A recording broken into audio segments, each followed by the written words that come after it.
This is a video about how to create an announcement. You can create an announcement to share important information with all users within your course. Note that your course must be published for students to receive announcement notifications. Navigate to the Announcements link in your navigation bar. Click the blue plus Add Announcement button, and now you can create your announcement.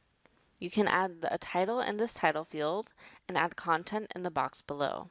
You can also add links, files, and images to the announcement using the Content selector. If you scroll down, you'll see you have the option to add an attachment.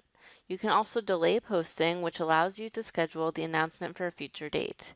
You can also enable allowing students to add comments and other options. When you are finished customizing your announcement, you can scroll down and click Save.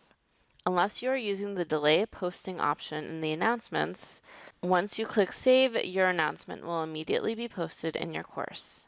Thank you.